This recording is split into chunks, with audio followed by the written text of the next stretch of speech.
প্রিয় সুধী, আমরা প্রোডাক্টিভ রমাদানের কথা বলে থাকি। আসলে প্রোডাক্টিভ রমাদান বলতে এই রমজানে আল্লাহ যে সমস্ত অফারগুলো দিয়েছেন, যে সমস্ত সওয়াবের কথা আমরা সহি টেক্সটগুলোতে পাই, কি করে সবচেয়ে বেশি এটা অর্জন করা যায়, how to achieve the best of it and how to maximise our rewards for the hereafter, কেমন করে আমরা আমাদের সওয়াবের পরিমাণ বাড়াতে পারি এবং কেমন করে এই শেষ 10 দিনের বরকতকে আমরা হাসিল করতে পারি, এটাই হচ্ছে প্রোডাক্টিভিটি। এ বিবেচনায় আমরা প্রোডাক্টিভিটিকে 3 ভাগে ভাগ করতে পারি: আমাদের স্পিরিচুয়াল প্রোডাক্টিভিটি, আমাদের ফিজিক্যাল প্রোডাক্টিভিটি এবং ফাইনালি আমাদের সোশ্যাল প্রোডাক্ট। রমজানের শেষ 10 দিনে আমাদের স্পিরিচুয়াল প্রোডাক্টিভিটিকে অ্যাচিভ করার জন্য যে দুটি ফরজ কাজ আমরা করব, তার একটি হচ্ছে দিনের বেলা সিয়াম সাধন এবং অন টাইমে 5 ওয়াক্ত সালাত জামাতের সাথে আদায় করা। এর পাশাপাশি আমরা যে সমস্ত নফল আবাদত করে আল্লাহ পাকের সন্তুষ্টি অর্জন করতে পারি এবং আমাদের স্পিরিচুয়াল প্রোডাক্টিভিটিকে বাড়াতে পারি, তার মধ্যে অন্যতম হচ্ছে মহাগ্রন্থ আল কোরআনকে তেলাওয়াত করা, কোরআনিক রিসাইটেশন। আমরা ইতিমধ্যে 20 দিনের মধ্যে যারা এখনো খতম দিতে পারেনি কোরআনকে, আমরা বাকি 10 দিনে একটি খতমকে কমপ্লিট করার চেষ্টা করব। আর যারা অলরেডি একটি খতম দিয়ে ফেলেছি, তারা যেন এই 20 দিনের সময়ে আমরা আরও একটি খতম দিতে পারি সে চেষ্টা করব। পাশাপাশি আমাদের মহাগ্রন্থ আল কোরআনকে আমরা বাংলা ভাষায় এর অর্থ বোঝার চেষ্টা করব, এর তাফসির পড়ার চেষ্টা করব। একটা কথা বলা হয়ে থাকে যে everything is pre written but by supplication it's rewritten. আমরা জানি যে আমাদের তাকদিরে সবকিছু লেখা হয়ে গিয়েছে, কিন্তু দোয়ার মাধ্যমে আল্লাহ এই তাকদিরের কোনো বিষয় চেঞ্জ করে দেন। এজন্য এই 10 দিন যেহেতু অত্যন্ত গুরুত্বপূর্ণ একটি সময়, আমরা কায়মনোবাক্যে আমাদের মনের যত আকুতি মিনতি এবং চাহিদা রয়েছে সেগুলো দোয়ার মাধ্যমে মহান আল্লাহ তাআলার কাছে প্রকাশ করব। রাসূল সাল্লাল্লাহু আলাইহি ওয়াসাল্লাম মেসওয়াকের ব্যাপারে অনেক গুরুত্ব আরোপ করেছেন।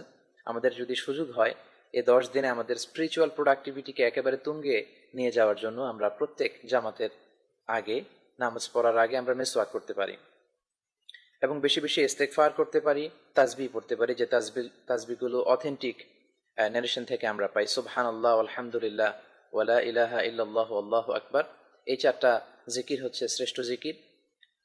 রাসূলুল্লাহ সাল্লাল্লাহু আলাইহি সাল্লাম ইরশাদ করেছেন, যে ব্যক্তি সবসময় বেশি বেশি ইস্তেগফার করবে, যে কোনো বিপদ থেকে আল্লাহ তাকে মুক্ত করে দিবেন, তার কোনো দুশ্চিন্তা থাকবে না।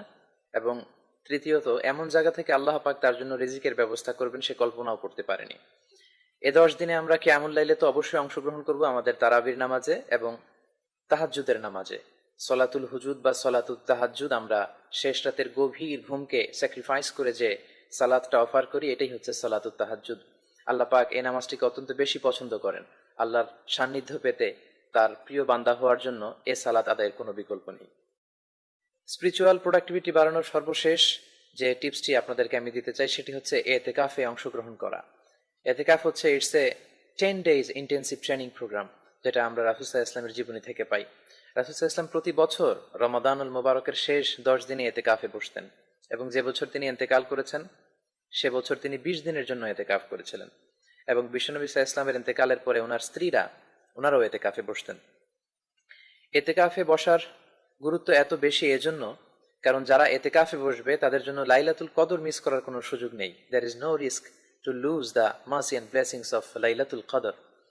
লাইলাতুল কদর হচ্ছে এমন একটি রাত যে রাতে আল্লাহ যেমনি ভাবে কোরআন নাজিল করেছেন, তেমনি ভাবে এ রাতে যারা এবাদতে আত্মনিয়োগ করবে, এবাদতে নিমগ্ন হবে, তাদেরকে 1000 মাসে এবাদতের যে সওয়াব সেটি তাদেরকে দেওয়া হবে। লাইলাতুল কদরি খায়রুম মিন আলফি শাহর, এই কদরের রাত হচ্ছে 1000 মাসের চেয়েও সেরা। 1000 মাসে 83 বছর 4 মাস হয়। আল্লাহ পাক 83 বছর 4 মাসের সমান সওয়াব আমাদেরকে দিবেন না, তিনি বলছেন যে খায়রুম মিন আলফি শাহর, 83 বছর 4 মাসের চেয়েও বেশি পরিমাণ রিওয়ার্ডস তিনি আমাদেরকে দান করবেন। এ রাতে বিশ্বনবী সাল্লাল্লাহু আলাইহি ওয়াসাল্লাম উম্মুল মুমিনিন মা আয়েশা রাদিয়াল্লাহু আনহাকে একটি বিশেষ দোয়া শিখিয়েছিলেন, সেটি হচ্ছে আল্লাহুম্মা ইন্নাকা আফুউন তুহিব্বুল আফওয়া ফাআফু আন্নি। হে আল্লাহ, আপনি ক্ষমাশীল, আপনি ক্ষমাকে ভালোবাসেন, আপনি আমাদেরকে ক্ষমা করেন। আমাদের স্পিরিচুয়াল প্রোডাক্টিভিটি বাড়ানোর জন্য এই বিষয়গুলো যদি আমরা খেয়াল রাখি, তাহলে আশা করি একটি প্রোডাক্টিভ সময় আমরা কাটাতে পারবো।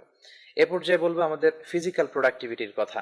সেক্ষেত্রে আমাদের সবচেয়ে বেশি যে খেয়াল রাখতে হবে সেটি হচ্ছে আমাদের টাইম ম্যানেজমেন্ট। আমরা কখন কোনটা করব এ বিষয়ে একটি সুনির্ধারিত সময়সূচি আমাদেরকে করে ফেলতে হবে।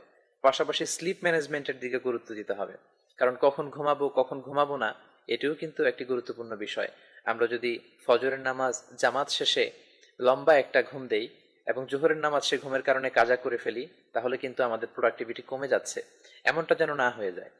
আমাদের আরো যে বিষয়টি খেয়াল রাখতে হবে সেটি হচ্ছে আমাদের ডায়েট ম্যানেজমেন্ট, যেটা রমজানে আমরা প্রায় এই সমস্যায় ভুগে থাকি। ডায়েট কন্ট্রোল আমরা করতে পারি না, কি খাবো কি খাবো না, কখন খাবো কখন খাবো না, এটিও কিন্তু খেয়াল রাখার জন্য একটি গুরুত্বপূর্ণ বিষয়। বেশি করে ইফতারি গ্রহণ করি, খুব ভুরি ভোজ করি, তাহলে আমাদের মাগরিবের জামাতে অংশগ্রহণ করতে কষ্ট হয়ে যাবে, তারাবির নামাজও আমরা ঠিকমতো পড়তে পারবো না।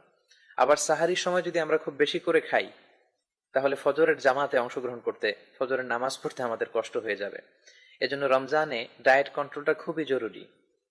রাসূল সাল্লাল্লাহু আলাইহি ওয়াসাল্লাম এই বিষয়ে আমাদেরকে যে প্রেসক্রাইব করেছেন সেটাই আমাদের জন্য উত্তম আদর্শ। আমরা পেটের এক অংশ খাবার দিয়ে পূর্ণ করব, এক অংশ থাকবে পানির জন্য, আর তৃতীয়াংশ থাকবে শ্বাস প্রশ্বাস নেওয়ার জন্য।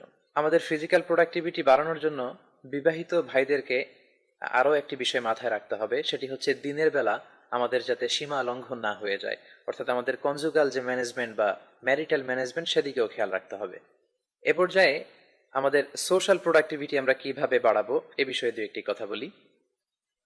আমরা 10 দিনের জন্য যে কর্মসূচি নিয়েছি বা প্ল্যান করেছি, এগুলো আমরা আমাদের ফ্রেন্ডস অ্যান্ড ফ্যামিলির সাথে শেয়ার করতে পারি, তাদেরকে ইন্সপায়ার করতে পারি, তাহলে তারাও উদ্বুদ্ধ হবে কেমন করে বেশি বেশি নফল ইবাদত করে প্রোডাক্টিভিটি আমাদের বাড়িয়ে নেওয়া যায়। চিলড্রেনদের কাছে স্পেশালি এ 10 দিনের মাহাত্ম্য এবং সিগনিফিকেন্সকে খুব এক্সাইটেড মুডে তাদের সামনে প্লেস করতে হবে। কারণ অনেকে মনে করে থাকে, বিশেষ করে বাচ্চারা বা ছোট যারা, যে 10 দিন হচ্ছে শুধু শপিং করার সময় না। এখন থেকেই তাদেরকে এই মেসেজটি দিয়ে দিতে হবে যে তুমি যদি আল্লাহর প্রিয় ভাজন হতে চাও, আল্লাহর কাছ থেকে অনেক সওয়াব পেতে চাও, তাহলে তোমাকে বেশি বেশি ইবাদত করতে হবে। এই 10 দিনের সময়গুলোতে আল্লাহর কাছে কায়মনোবাক্যে দোয়া করতে হবে, চাইতে হবে। এখন থেকে এই মেসেজগুলো আমরা যদি তাদেরকে দেই, তাহলে নেক্সট টাইমে নেক্সট জেনারেশন আমরা যাদেরকে পাবো, তারা এই 10 দিনে ইবাদতের ব্যাপারে খুবই সচেষ্ট থাকবে ইনশাআল্লাহ। আমরা বিগত 20 দিন যেভাবে অন্যান্য রোজাদার ভাই বোনদেরকে ইফতারি খাইয়েছি, গরিবদেরকে দান করেছি, সেটার ধারাবাহিকতাও আমরা বজায় রাখবো। যাদের জাকাত ফরজ হয়েছে আমরা জাকাত আদায় করে ফেলবো। বিশেষ করে এ 10 দিন শেষ হতে না হতেই আমরা আমাদের সদাকাতুল ফিতর আদায় করে ফেলবো।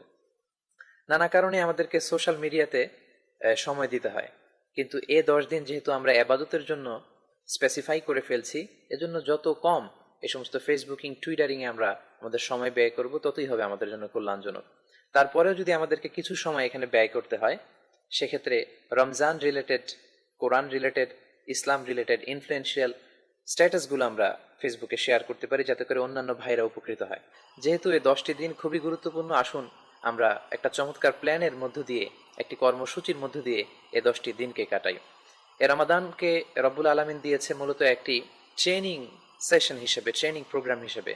1 মাস বা 720 ঘন্টার এই ট্রেনিং এর মধ্য দিয়ে আমরা বছরের বাকি 11টি মাস বা 7920 ঘন্টায় কি করে স্রষ্টার আনুগত্যে নিজেদেরকে পেশ করব, তারই একটি নমুনা আমরা রমজান মাসে ট্রেনিং এর মধ্য দিয়ে গ্রহণ করে থাকি। এ রমাদানুল মুবারকে যেমনি আমাদের জামাত মিস হয়নি, বছরের বাকি 11টি মাসেও, বছরের অন্যান্য সময়গুলোতেও যেন আমাদের জামাত মিস না হয়ে যায়।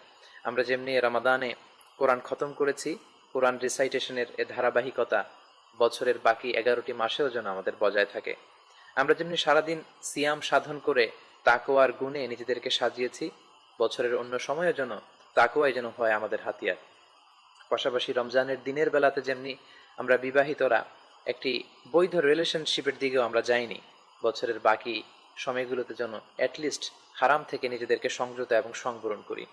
প্রিয় সুধী, গত বছর আমাদের সাথে অনেকেই একসাথে আমরা রমাদানুল মুবারক কাটিয়েছি। তাদের মধ্য থেকে অনেকেই হয়তো এই রমজানে আমাদের সাথে নেই, তারা বেঁচে নেই। আমরা যারা বেঁচে আছি, আমাদের কাছে কোনো গ্যারান্টার লেটার নেই যে আমরা আগামী বছরও বেঁচে থাকবো এবং রমাদানুল মুবারক পাবো।